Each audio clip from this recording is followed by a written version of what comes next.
আজ বানাবো staff potato. আমি এখানে আলুর খোসা ছাড়িয়ে ভেতরটা খুব সুন্দরভাবে কুড়িয়ে নিয়েছি, আর নুন, হলুদ আর লঙ্কার গুঁড়ো ভালো মতো মাখিয়ে নিয়েছি। আর কড়াইয়ে এই যে তেল গরম করে নিয়েছি। এবার একটা একটা করে আলু দিয়ে খুব সুন্দরভাবে নরম করে ভেজে নেব। আলুর ভেতরে পুরটা করার জন্য আমি এখানে নিয়ে নিয়েছি পনির, আর এখানে নিয়ে নিয়েছি কাজু। এই যে এখানে আমি পনিরটাকে স্ম্যাশ করে নিয়েছি, আর কাজুগুলোকে একদম কুচি কুচি করে কেটে নিয়েছি।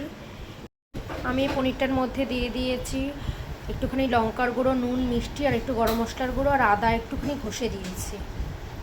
এগুলো লাল লাল করে ভেজে নিয়েছি। আর এই যে আলুর মধ্যে পনিরের স্টাফটা এরম করে ভালো মতো ঠেসে ঠেসে একদম রেডি করে নিতে হবে। যে প্রত্যেকটা আলুতে স্টাফ ভরা হয়ে গেছে, পনির স্টাফটা। এবার করব ঝোলটা। এখানে টমেটো, আদা, লঙ্কা আর চালমগজের একটা পেস্ট বানিয়ে নিয়েছি। এই যে তেল গরম করতে বসিয়ে দিয়েছি, তারপর দিয়ে দেবো এই পেস্টটা তেলের মধ্যে।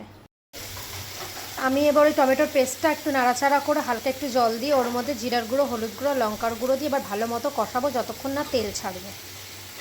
এই যে এখানে মশলা থেকে তেল ছেড়ে দিয়েছে। এবার আমি এর মধ্যে দিয়ে দেবো অল্প জল, মানে পরিমাণ মতো জল। আগেও আমি বলেছি নুন আর মিষ্টিটা কিন্তু আন্দাজ মতো। এই ঝোলটা ফুটে উঠেছিল, আমি ওর মধ্যে আলুগুলো দিয়ে দিয়েছি।